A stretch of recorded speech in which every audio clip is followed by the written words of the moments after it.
सबसे पहले मैं इजराइल जो दुनिया का सबसे बड़ा दहशतगर्द और बदमाश है, ईरान पर जहारियत की पुरजोर मजम्मत करता हूँ।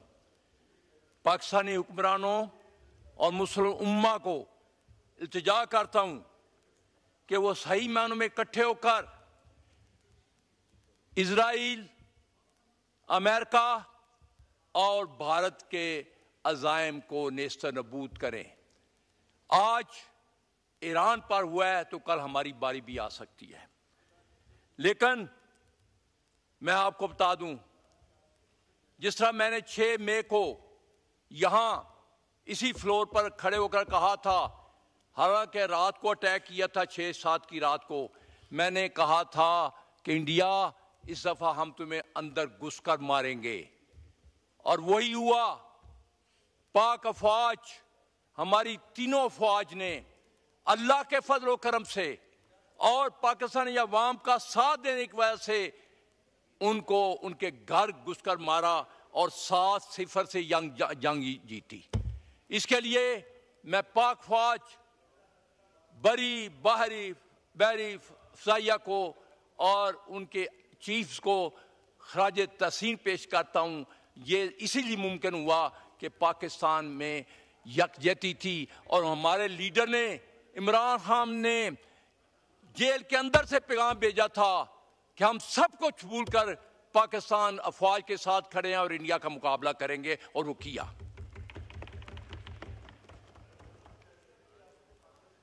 इसके बाद इंशाअल्लाह मैं इसी हाउस पे फ्लोर ऊपर खड़ा होकर कहना चाहता हूं कि ये इजराइल की आखिरी चाल है उसके, क्योंकि इसके बाद इंडिया का जो अपना इजराइल का नक्शा है दुनिया में, वो मिट जाएगा। क्योंकि कुरान पाक जो अल्लाह ताला ने अपने रसूल को हदायत और सच्चा दीन देकर भेजा था ताकि उसे सब दीनों पर गालब करे, बेशक वो मुशरिकों को पसंद ना हो। ये सूरह तौबा की आयत है।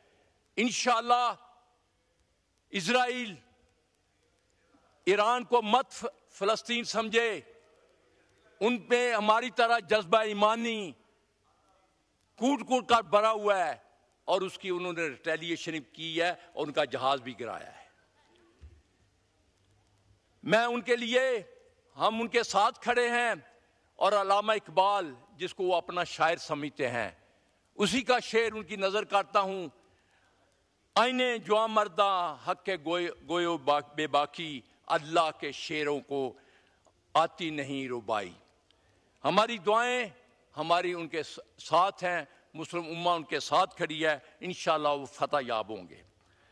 अब मैं गुलाम हुक्मरान और 47 की पैदावार को जो IF ने बजट दिया है, जो और वो हमारे वजीर खजाना साहब ने यहाँ आकर पढ़ कर सुनाया है, उसकी तरफ आता हूँ।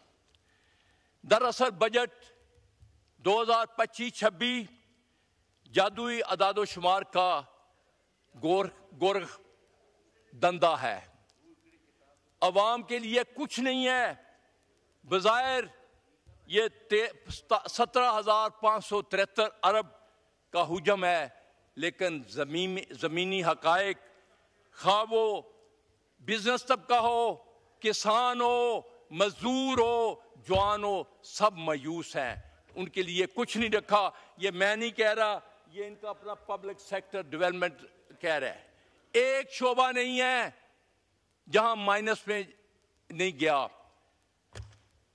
आप मजदूरों की मिनिमम वेज ले लें जो 37,000 है, और वो इनडायरेक्ट जो टैक्स देता है हर चीज खरीदने के लिए, वो तकरीबन उसका 2,000 रुपये टैक्स बन जाता है। 200 यूनिट का बिल 8,000 आ रहा है। 2 मरले के घर का मकान पानी का बिल भी उसका 1,000 रुपये आता है। वो कैसे गरीब आदमी गुजारा करेगा?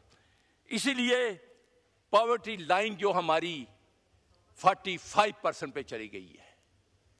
और फिर वो मजदूर जो है वो इंडस्ट्री के मालिक के रहमो करम पर है।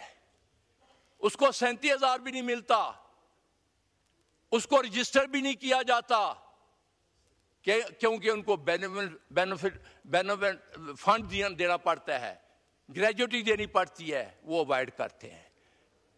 उसके लिए कुछ नहीं रखा। स्कूल टीचरों ने यहां हड़ताल की, क्या उनको पीनट 10% इंक्रीज दी है। अभी पंजाब की तरफ आए। पंजाब हुकूमत पहले भी किसान दुश्मन थी, इस दफा भी उसने अपनी किसान दुश्मनी का सबूत दिया है। 2200 अरब किसानों को Every great future begins with bold ideas. Step into a world where innovation meets purpose.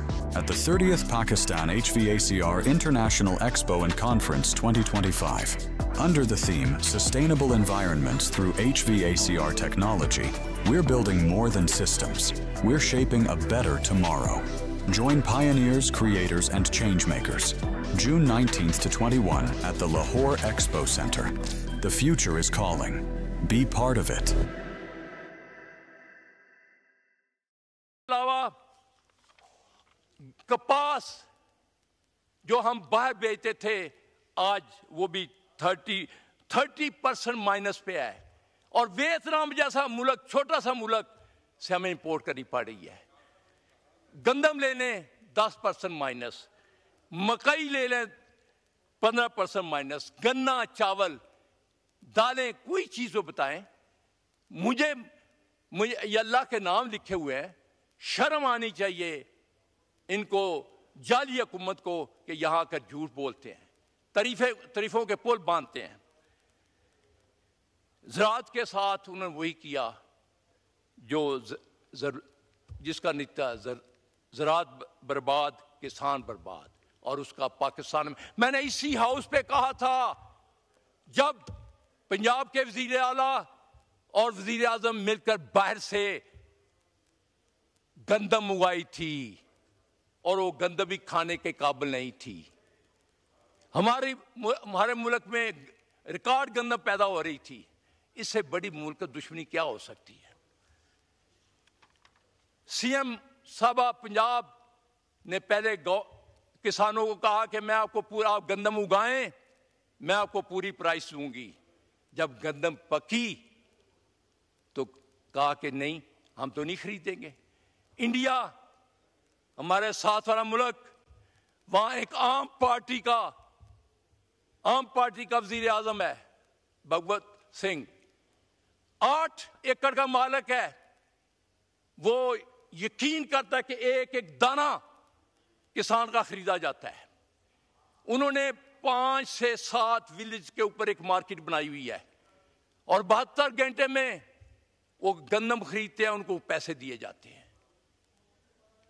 हमारे यहां जिम्मेदार को आरती लूटता है, मिडल मैन 20 से 2100 रुपए बेचता है, और वो बाद में वो कमाता है। ये कैसा मुल्क है।